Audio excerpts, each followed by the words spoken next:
Nahasnya nasib Nabila Dwi Aprilia, siswi SMA di Lahat, Sumatera Selatan yang tewas kecelakaan. Nabila meninggal dunia saat berusaha mengejar jambret yang merampas ponselnya.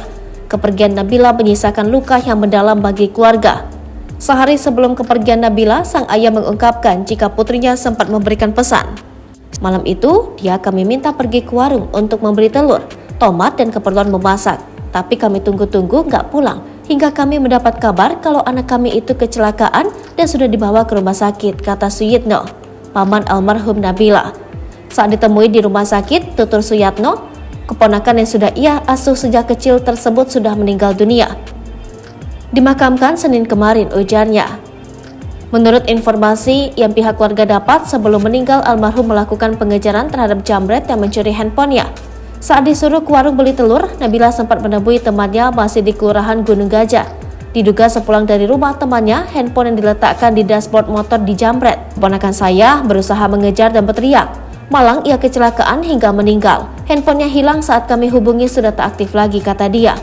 Diungkapkan Suyitno, tak ada tanda atau firasat berarti atas meninggalnya Nabila. Hanya saja 1 jam sebelum ia keluar rumah untuk membeli telur, Nabila sempat ngomong jika esok hari rumahnya akan ramai didatangi teman-temannya. Olah benar omongannya, keesokan harinya teman sekolahnya dan warga sekitar datang ke sini tapi untuk melayat, kata dia.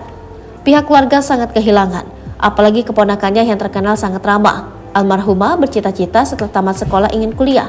Almarhumah anak kedua dari 2 bersaudara dari pasangan Maulana dan Lia Aryani. Sejak kecil tinggal bersama saya di sini, kenangnya. Suyatno berharap diduga pelaku agar segera mengaku. Dia juga sangat terbuka jika diduga pelaku datang ke rumahnya. Di sisi lain, ia juga berharap pihak polisi amankan segera mengungkap kejadian tersebut.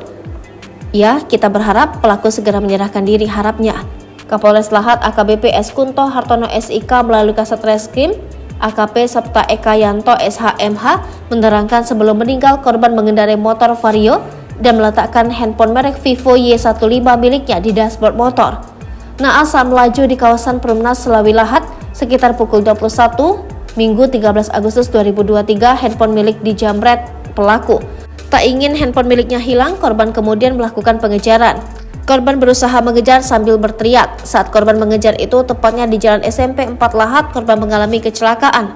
Selanjutnya korban dibawa warga ke rumah sakit dan menghubungi pihak kepolisian sampainya.